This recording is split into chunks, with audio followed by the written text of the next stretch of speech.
amigos? ¿Cómo están? Bienvenidos a Radio Uruguay, bienvenidos a La Máquina de Pensar. ¿Cómo andan?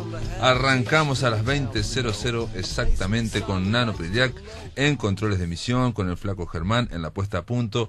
Amigos, en esta semana, ¿cómo están? Obviamente con un poco de frío, imagino, pero de alguna forma vamos a calentar los micrófonos, vamos a hablar de anarquía sexual en La Máquina de Pensar durante toda la semana. Roberto de las Carreras, anarcosexual, es el título que pusimos porque vamos a tratar de hablar durante toda la semana de este escritor, este célebre escritor más conocido quizás por sus gestos, por su forma de vestir, por su personaje, que por su literatura. Roberto de las Carreras, saben, fue un gran poeta, un escritor del 900, muy amigo de Julio Herrera de Rexí. Probablemente su amistad, esa amistad de esos dos escritores, fue de las más fructíferas, por lo menos abonó o ayudó muchísimo a que Julio Herrera y Rexí generara esa poesía tan poderosa que tiene Julio.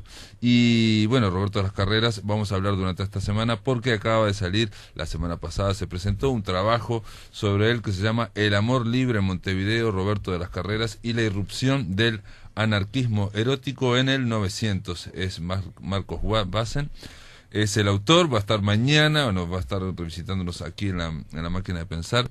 Este libro fue editado por la Biblioteca Nacional y por Banda Oriental. Hablaremos in extenso, tiene textos inéditos incluso de Roberto de las Carreras, tiene fotos muy interesantes de la Venus Cavalieri, en fin, hablaremos de todo esto con Marcos mañana. Hoy vamos a hablar en la segunda parte de este programa con Leandro Delgado Rey, que es profesor en la Universidad Católica, en la licenciatura de Comunicación Social, y que ha escrito sobre el anarquismo en fines del siglo XIX y la literatura en el Río de la Plata, o sea que tiene que ver con Roberto de las Carreras, de alguna forma se cruza, pero hablaremos más con él. Ahora llamamos a México, del otro lado de la línea, está un poeta uruguayo, está William Johnston. ¿Estás ahí, William?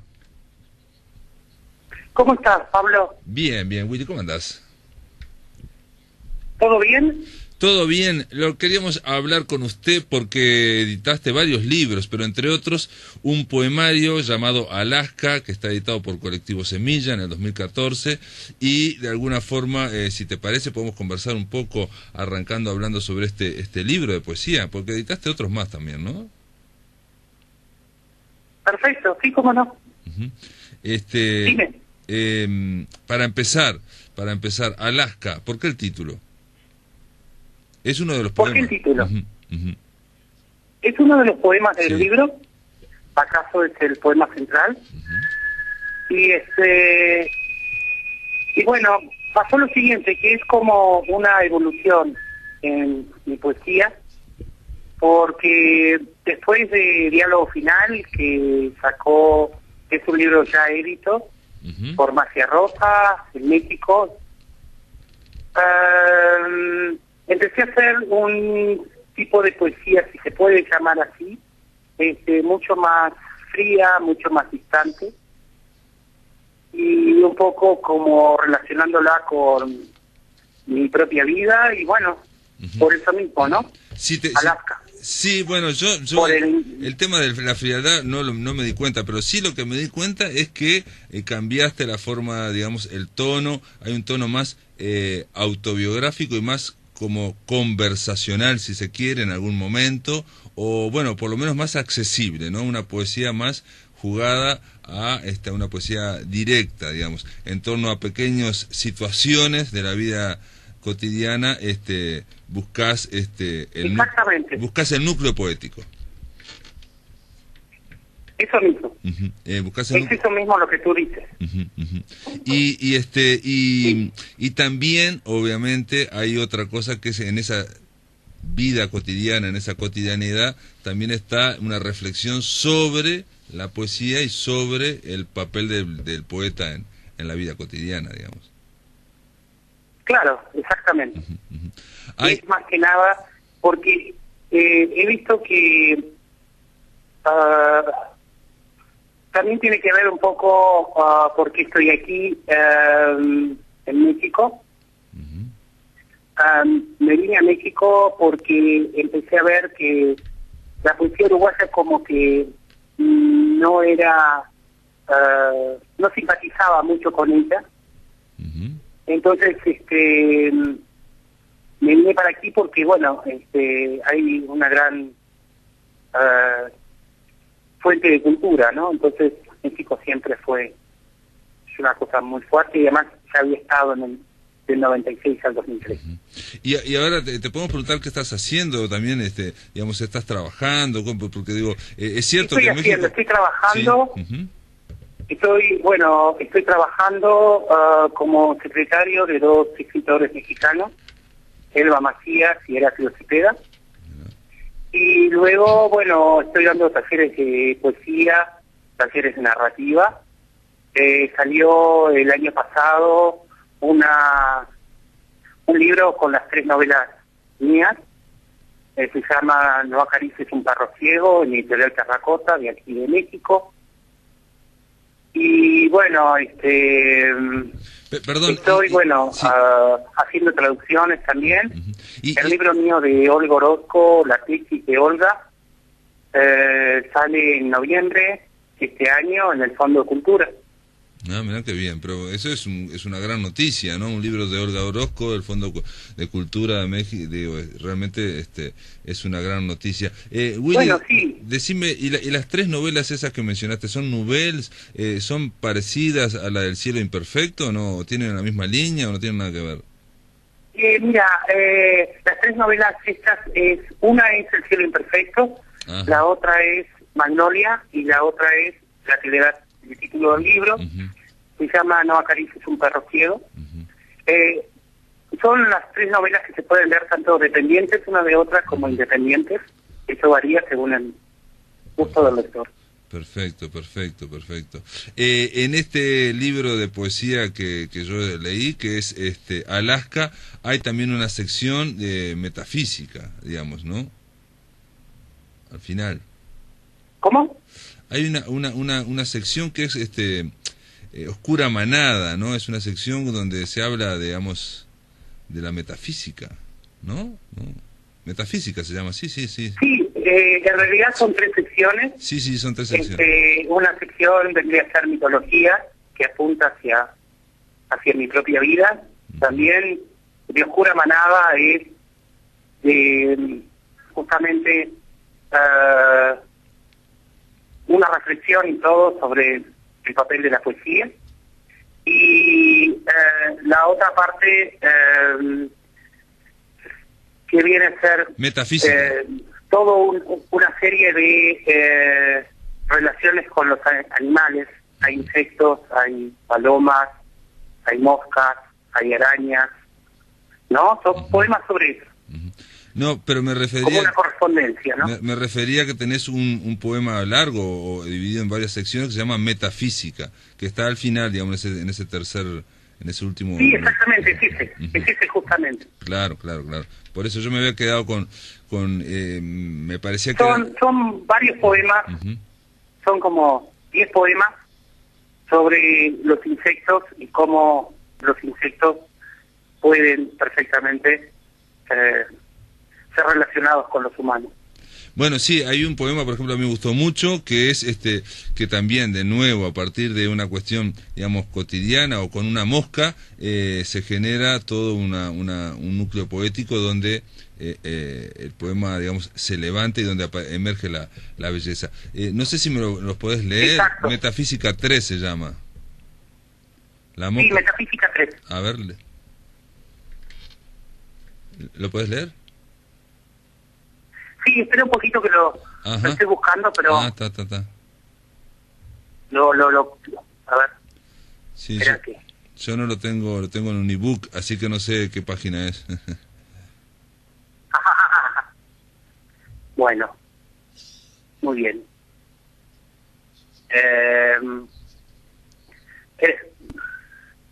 El libro salió en Bahía Blanca, en Argentina.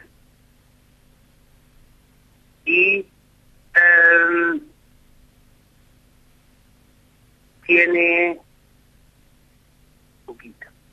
Mirá que si no lo encontrás, leemos otro, no pasa nada, Willy. Sí, justamente, mira, sí. Metafísica 1, Metafísica 2, y Metafísica 3. Metafísica 3.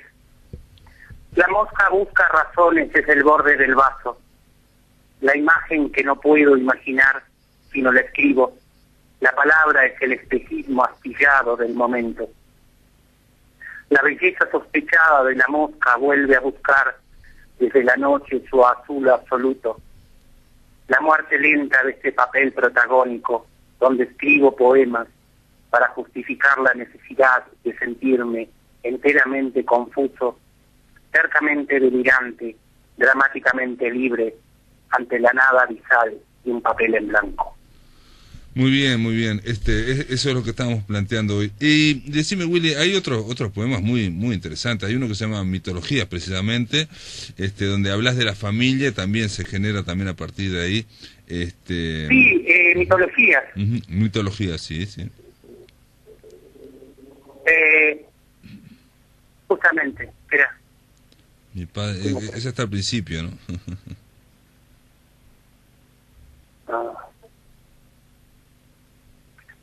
¿Había seleccionado alguno para leer? Porque capaz que yo te estoy pidiendo algunos y... Sí, lo que pasa es que digo que con esa computadora, yo no soy mucho de la tecnología. Perfecto, pensé que tenías el libro, ¿tá? No, pensé que podías haber seleccionado alguno. Decime, a ver, hay un poema que dedicado que también tiene que ver con Julio Herrera Reisig, digamos, hay una referencia al célebre verso Úrsula Punza la Boyuna Yunta, y se llama Yunta, y que está dedicado a Mercedes Rosende, nada menos.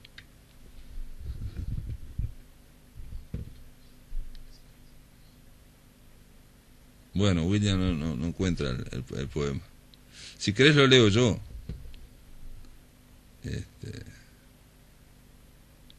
Hola, Willy.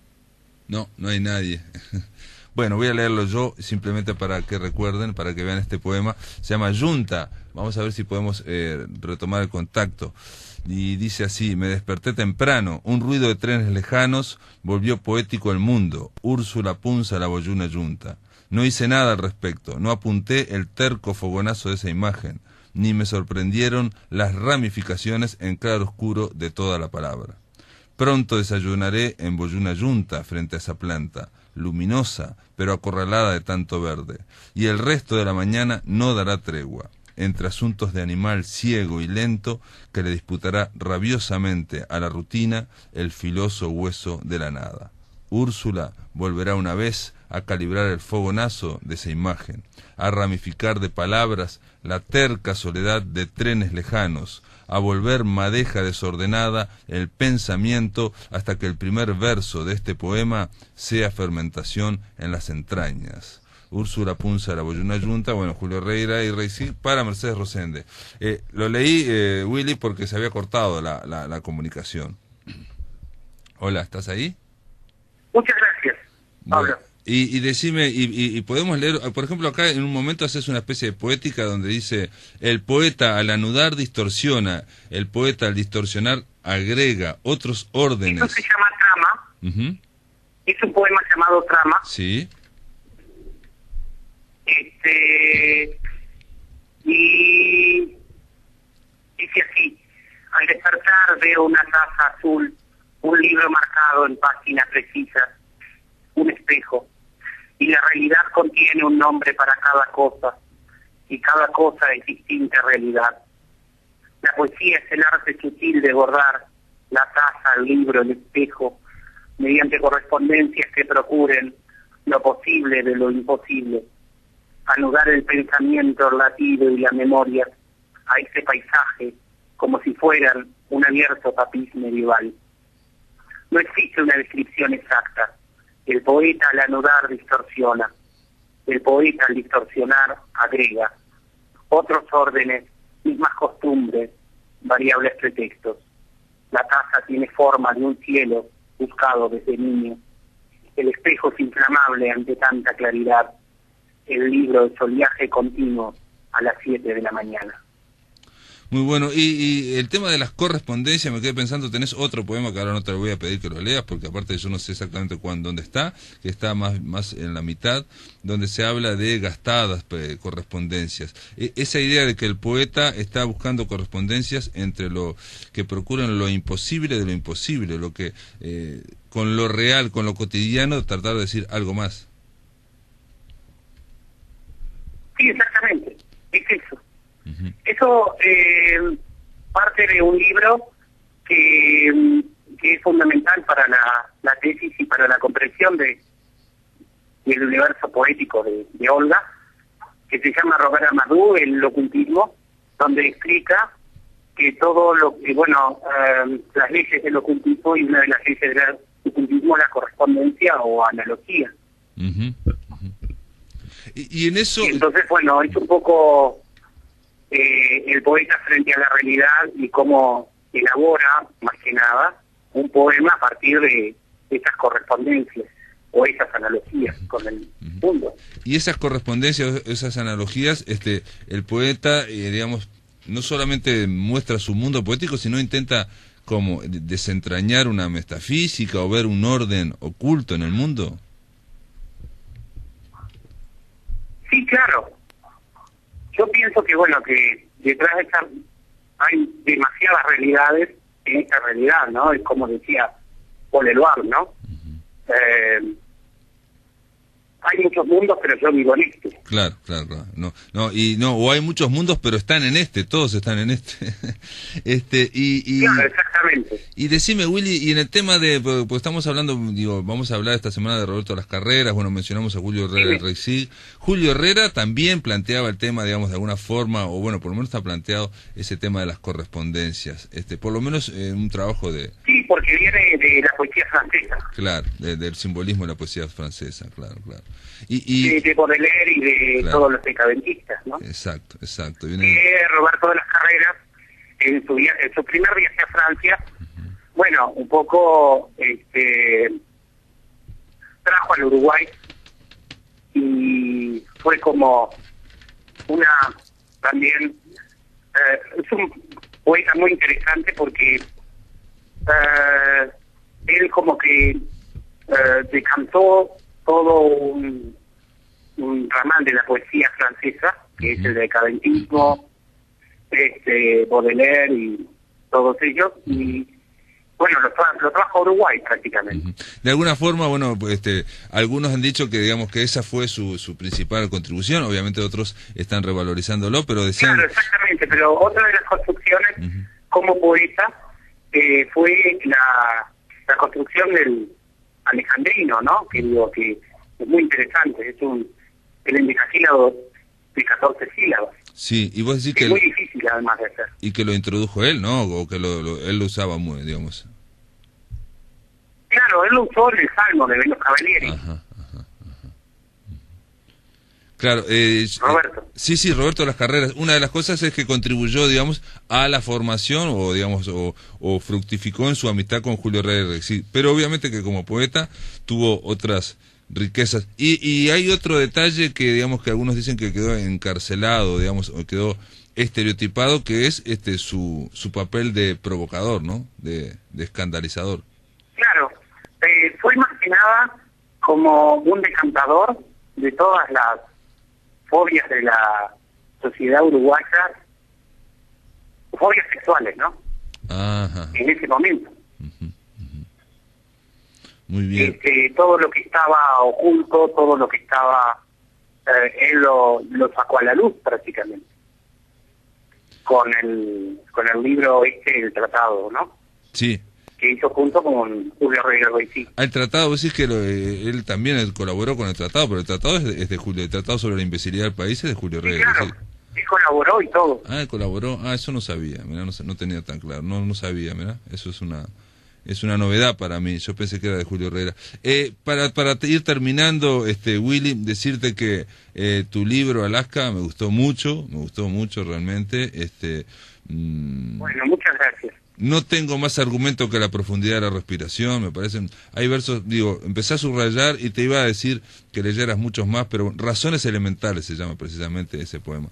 pero se nos termina el Bueno, tiempo. muy bien. Hay también un poema sobre la epilepsia que me gustó mucho. Bueno, en general, también la de mitologías. En fin, hay muchos poemas que me gustaron mucho. Y nada, esperemos que el libro llegue aquí a Uruguay, ¿no? Realmente te felicito por este libro, Claro. de Alaska, che. Te mando un abrazo desde Montevideo. Un abrazo grande, Pablo. Abrazo, Willy. Nos vemos. En el aire de Radio Uruguay, La Máquina de Pensar.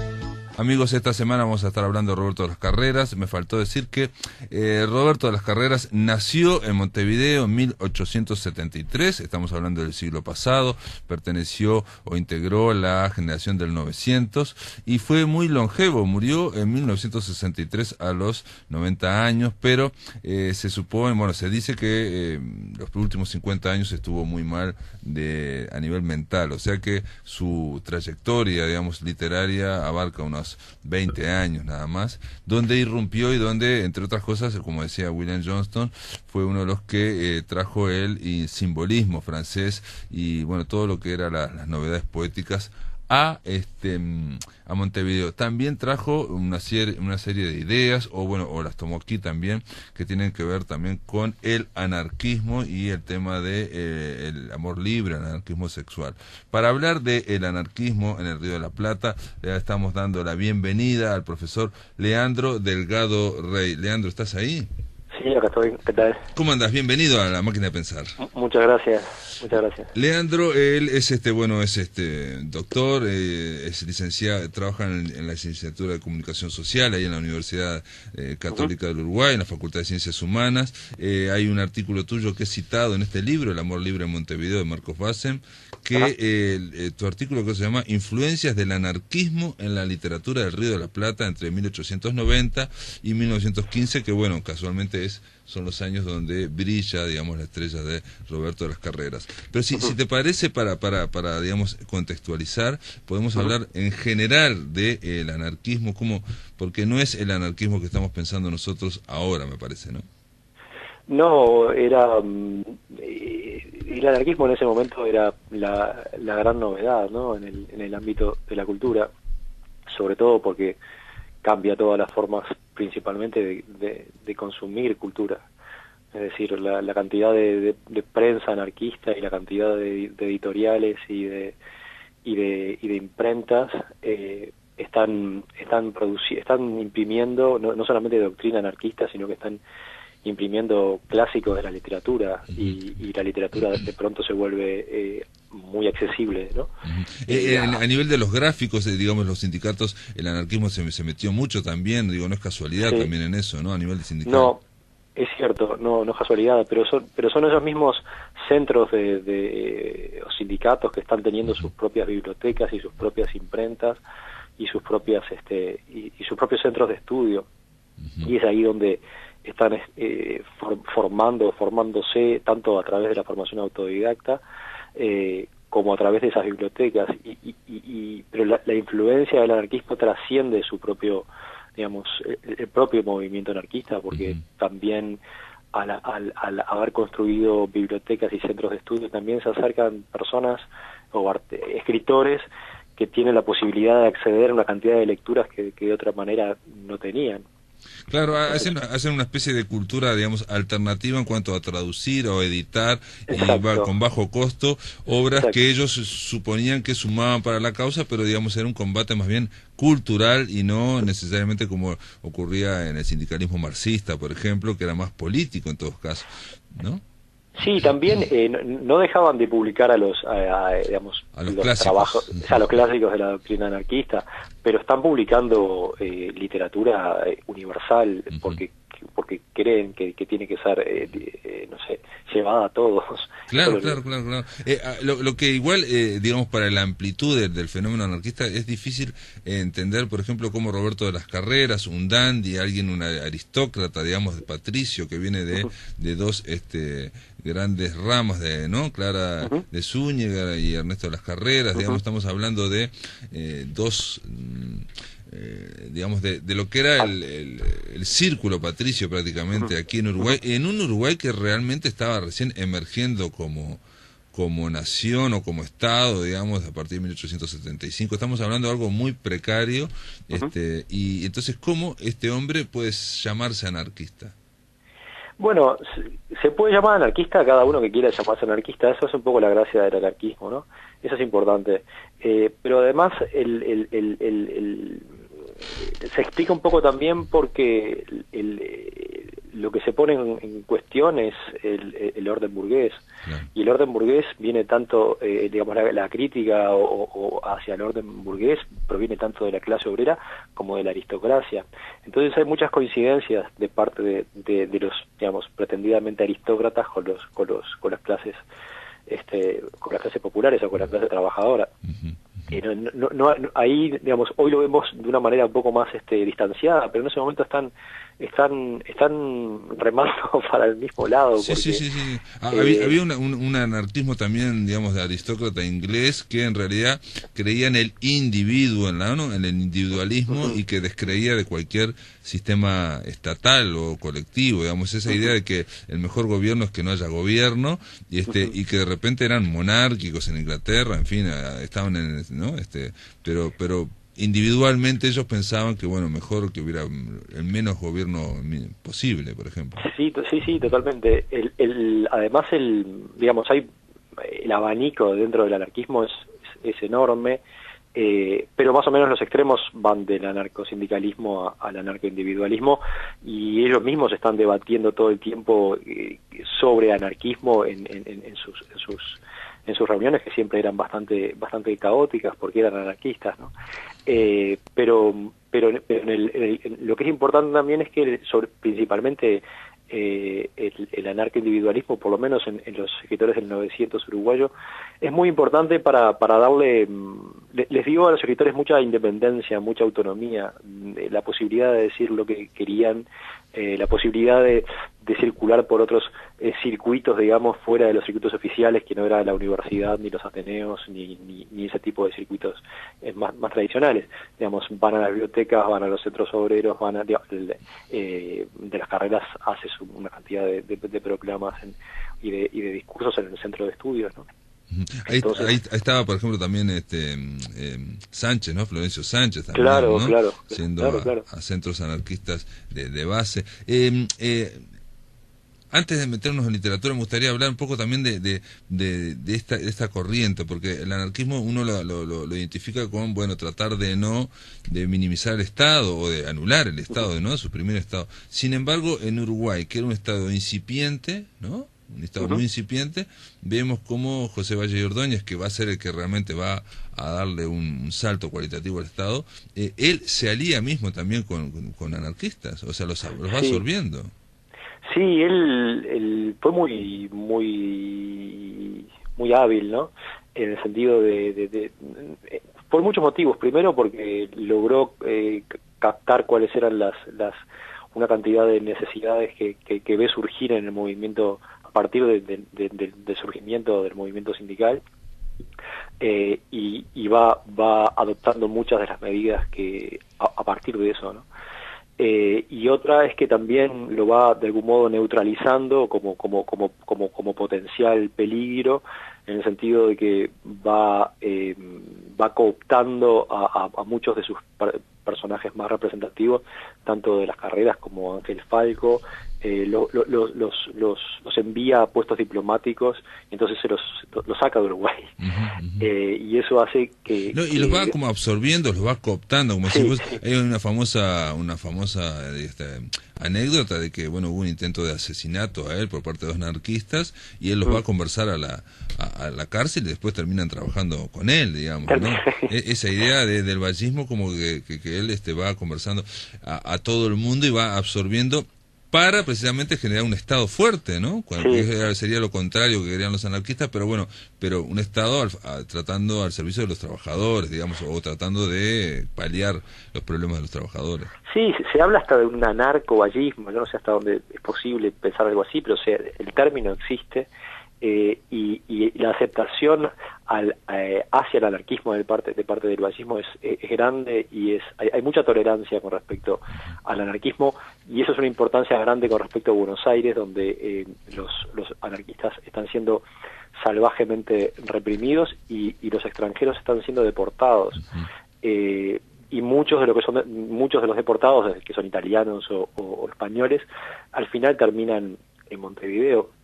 Troitiño, el que funda el sindicato de Canillas, es un gallego que venía de Buenos Aires deportado, y así muchos, y encuentran en Montevideo un lugar bastante tolerante o receptivo al anarquismo. Eso en el nivel, digamos, de anarquismo, en el nivel, digamos, de las conquistas sociales o de los reclamos, las reivindicaciones sociales, sindicales. Por otro lado, hay un viaje, digamos, intelectual, que yo me imagino, a ver, te pregunto, digamos, hay que pensar en el siglo XVIII, cuando el siglo de las luces, hay como una independencia de que se puede pensar o escribir fuera, digamos, de la iglesia, ¿no? Fuera de toda la religión, ¿no?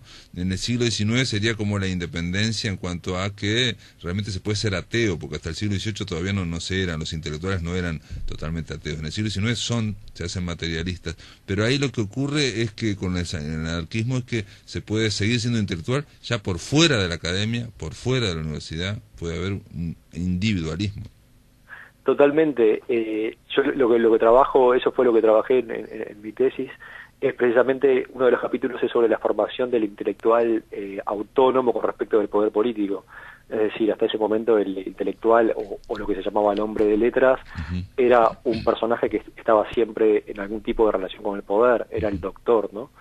Y siempre iba a tener un puesto político, o era un abogado, o era un médico, o era alguien de ese tipo.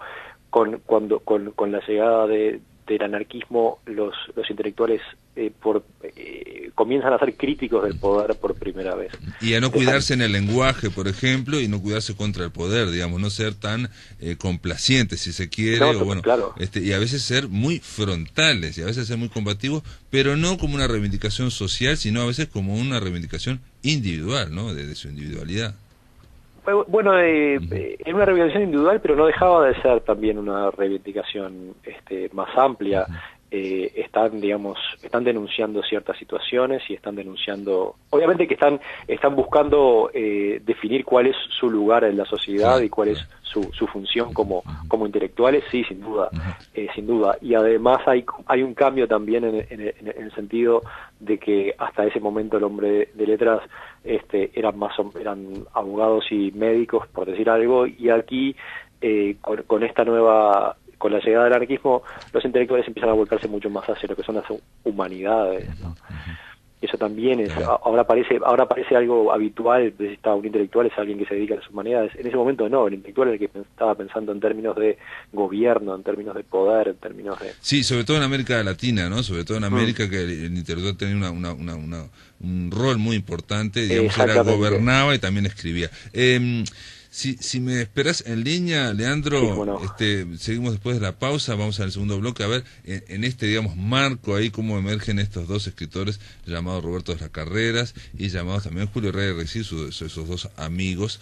Amigos, estamos conversando aquí con el profesor Leandro Delgado Rey, de la Universidad Católica del Uruguay. Después de la pausa, seguimos aquí en La Máquina de Pensar.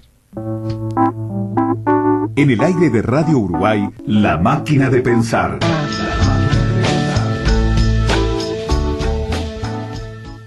Continuamos, amigos, aquí en La Máquina de Pensar. Estamos conversando con el profesor Leandro Delgado Rey de la Universidad Católica del Uruguay sobre, el anarquismo y en el fines del siglo XIX, principios del XX, y la literatura. Yo me quedé pensando también los vínculos entre Valle Ordóñez y el anarquismo también tienen que ver con ese con las conquistas, digamos, o las reivindicaciones a nivel, digamos, de la vida privada, ¿no? De sexual o de tratar de ir contra las instituciones como el matrimonio, ¿no? En el caso de, estaba leyendo que Domingo Arena fue comisionado, le mandaron un libro, el propio Valle Ordóñez, donde se hablaba también de la unión libre de hombres y mujeres, por ejemplo, o el propio Valle Ordóñez. Esos gestos de su vida íntima obviamente generaban una simpatía y respeto por parte de los anarquistas, me imagino yo, ¿no? O sea, convivir con una mujer casada, en fin, cosas así. Sí, siempre se habló un poco del origen anarquista de Arena, ¿no? Pero realmente no investigué mucho la vida de Arena, pero sí, digamos, el nexo con el anarquismo del vallismo era Domingo Arena, justamente. En este libro, El amor libre en Montevideo, hay una carta que me sorprendió, que aparentemente no se la mandó, de Roberto de las Carreras a Domingo Arena, donde, bueno, le habla con bastante confianza. Eso me sorprendió, porque, bueno, uno lee la literatura por un lado y cree que Roberto de las Carreras andaba por un lado, y lee la política por el otro y cree que Domingo, que no se cruzaban nunca. Y estaban todos cruzados. Obviamente Montevideo era chico encima, y las intelectuales del poder... Sí, no, y además la participación de las Carreras en el diario El Día es activa, es una persona que está, digamos, ahora, digamos, un poco creo que la figura de las Carreras se ha desestimado precisamente por sus características, pero creo que fue un político a su modo muy importante, que logró cambios enormes en ese momento. Una, bueno, la ley del divorcio, ¿no? Y la otra es, digamos, la abolición de la ley, esa ley donde el esposo tenía la facultad de matar a su esposa en caso de descubrirla. Sí, en infidelidad, sí, en adulterio. Claro, con adulterio, sí. El crimen pasional, digamos, ¿no?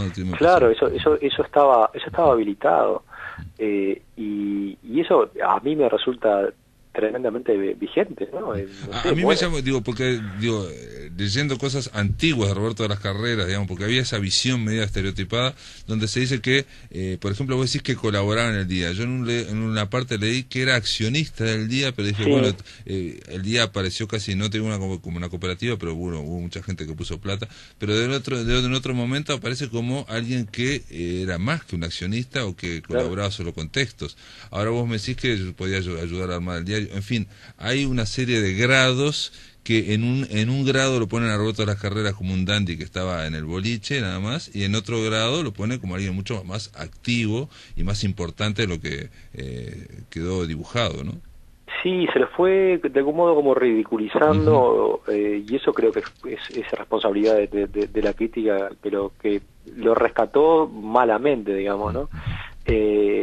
No sé, todo lo que es el prólogo al Salmo a Venus Jabalí de Rama en Arca es un prólogo profuso, pero no deja finalmente lo pinta como un loquito, ¿no? Sí. Y fue mucho más que eso, Roberto de las Carreras. Incluso está hablando de algo que está sucediendo hoy. Hoy están matando a una mujer cada 15 días. No la están matando en la calle, la están matando en la casa sus esposos. Él estaba hablando de eso. Estaba pasando lo mismo, solamente que era legal. La única diferencia es que ahora no es legal. Sí, claro, pero incluso, digamos, hasta hace no tanto, hace unos 10, 12 años, la violencia doméstica, no había una campaña para denunciarla, por ejemplo. O sea, subió muchísimo el delito, pero en realidad no es que subió muchísimo el delito en los últimos 10 años, sino que lo que subió fueron las denuncias que antes no se denunciaban. Exactamente, exacto. Y él lo que está haciendo es denunciar eso, entre otras cosas, pero digamos, uno de los puntos centrales de su denuncia es ese, la performance que él hace en el funeral de, creo que es Celia Rodríguez Larreta, que es asesinada por su esposo, es tremenda. Pensalo ahora, ¿no? En un funeral de una mujer asesinada de la aristocracia, que venga un poeta a hacer una performance a defender el adulterio de esa mujer, reivindicando el derecho sobre su propio cuerpo, ¿no? Es una cosa bastante fuerte, y ese escándalo que se le atribuye siempre a las Carreras como si fuera un demérito, en realidad no puede tener otra posición que la del escándalo, porque la situación es escandalosa. lo que está pasando es escandaloso. Y él, digamos, eso es bien una estrategia anarquista, que es obviamente la propaganda por el hecho y, digamos, la idea de que eso sea visto y sea publicitado y que todo el mundo hable de eso. Pero con esa estrategia o con esa forma anarquista de ponerlo en escena, hace que el tema se hable de ese tema y finalmente la ley ¿Y hay algún vínculo, te pregunto, porque digo yo estaba leyendo, hay algún vínculo a nivel político o digamos o más combativo del anarquismo en Europa y en otros? Se hablaba de la acción directa como, bueno, una vertiente de los anarquistas era tirar bombas o hacer atentados personales, como ocurrió, digamos, en muchas partes de Europa, y vos planteás como que los intelectuales también podían tener una especie de acción directa mediante el lenguaje. Claro, en realidad lo que están haciendo es, yo lo interpreto de esa forma, ¿no? Que lo que están haciendo estos escritores anarquistas es acción directa a través de determinados tipos de escritos muy violentos. Digo, la escritura violenta o anárquica, yo lo interpreto como una forma de acción anarquista o de propaganda por el hecho. Como si fueran francotiradores que van, digamos, de la palabra. De francotiradores de la palabra y que van, digamos, tratando de pegar donde más duele. Exactamente, sí, además sabían hacerlo, ¿no? De la carrera era esgrimista, ¿no? No en vano era un maestro aparte un maestro en el arte de injuriar, ¿no? Se ponía a injuriar, bueno, sí. y uno se sorprende de todas las metáforas y todas las frases que va diciendo para decir siempre lo mismo, ¿no? De que, yo qué sé, que fulanito es un tarado, bueno, lo dice de 20 maneras distintas. De muchas maneras posibles. Sí, pero creo que eso es parte de ese... También tiene que ver con un ambiente de época, ¿no? Donde donde había una ley de duelos, donde todo el mundo se retaba a duelo, donde había una cuestión del honor y de toda esa cuestión que también funcionaba en ese mismo ámbito, ¿no? Entonces, bueno, el anarquismo estaba funcionando dentro de esos códigos también. La cantidad de duelos a los que es batido o se bate de las carreras es enorme. Y vivían un poco en eso, ¿no? Sí, incluso sufrió un atentado, digamos, alguien que le pegó un par de tiros en el chaleco, ¿no? Y se salvó, creo que le quedaron las balas en los pulmones y ahí andaba. No, y aparte andaba después con el chaleco agujereado.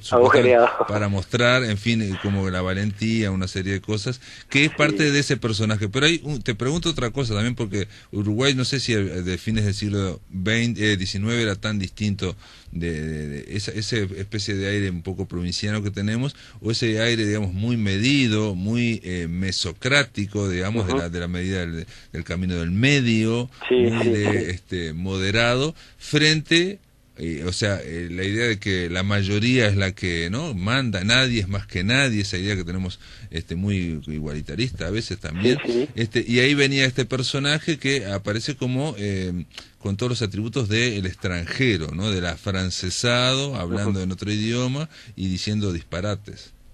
Sí, bueno, eso yo creo que de algún modo eso está afirmado, esa posición que él logra, que lo convierte en un personaje hasta hoy, creo de los personajes más interesantes que ha dado Montevideo hasta el día de hoy, ¿no? Creo que eso está dado en gran medida por el anarquismo mismo, ¿no? Porque le da la posibilidad, le da la agencia de poder pararse y decir exactamente lo que quiere y cuando quiere, y eso es a mí me resulta muy valioso hasta el día de hoy. Yo creo que la novedad, o lo que estás planteando vos y lo plantea Marcos Bassen, es pensarlo, porque yo nunca había pensado, digamos, a Roberto de las Carreras como un anarquista, pero militante, digamos, no como un nene de mamá que fue a París y se afrancesó y después quiso escandalizar la aldea porque sí, ¿no? Aquello de Pater le Bourgeois, ¿no? Escandalizar al burgués como sea. Sí, creo que era todo eso. Es un personaje muy complejo, pero en esa complejidad él no deja de ser anarquista. Es un anarquista de verdad, ¿no? Es un tipo que sobre el final, no tanto sobre el final de su vida, es un vegetariano que no sé, y es así, el vegetarianismo es una concepción que viene del anarquismo, ¿no? Y el amor libre, porque el tema o por ejemplo él... Bueno, hay que hablar, pero con todo él es porque la idea del amor libre en realidad se va consolidando, por lo menos en París, como en la década de los 20, o sea que él se adelanta bastante a eso, es un tipo que está viendo muy lejos, ¿no? Muy lejos. y además en el concepto superdisciplinador del vallismo, ¿no? Donde se supone que las familias tienen que ser de determinada forma, donde no sé, donde se crean las facultades, donde se crean no sé, todos los planes de educación, todos los planes higienistas, y este tipo está diciendo, bueno, además de todo eso, la unión debe ser libre, digamos, si queremos progresar, las personas deben ser libres también en sus elecciones de vida y de sexuales y de pareja y de lo que quieras, ¿no? El tipo está viendo eso, ¿no? Y eso no va en contra, te pregunto, de ese proceso, digamos, que nos quedan 3 minutos ya, o sea, que de disciplinamiento que habló Barrán, digamos, y que estaba pasando a otros lados, que por un lado el Estado, por otro lado el retiro de la religión, y está el poder médico, el higienismo, o sea, tratar de controlar a la gente a través de, convenciéndola a través de otros medios, no de los religiosos, sino del poder médico, por ejemplo, o estatal. No, sin duda que es una que va en contra de eso, pero no sé, creo que hay que pensar en el anarquismo como una radicalización del pensamiento liberal, ¿no? Entonces, en el sentido, digamos, de que si vos querés, si creés en el progreso, bueno, si creemos en el progreso, vamos a ser fieles a nuestros propios, a nuestras propias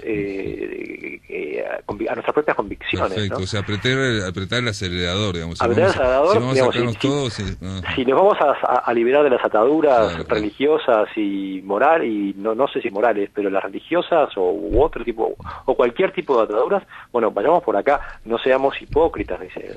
El tema es la hipocresía, el tema es tener 2 familias, el tema es tener la querida en el burdel y la esposa paridora en la casa, ¿no? Que sobre eso también en parte escriben el Tratado de la Imbecilidad, que aparentemente lo escribió Julio Herrera, pero bueno, que también hubo una colaboración de Roberto de las Carreras, que es, están hablando desde el punto de vista ensayístico, ¿no? O sea, por lo menos están opinando sobre la vida privada de los uruguayos. Sí,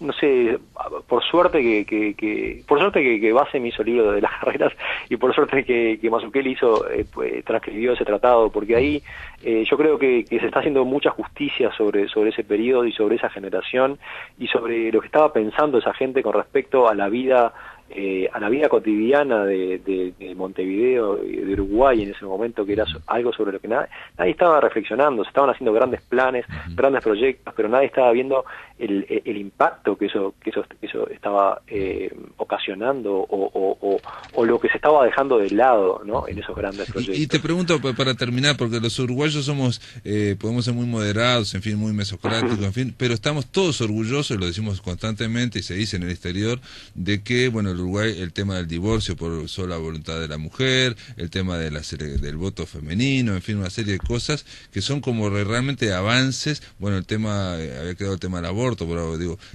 todos esos avances que generalmente se los atribuye a Valle y Ordóñez.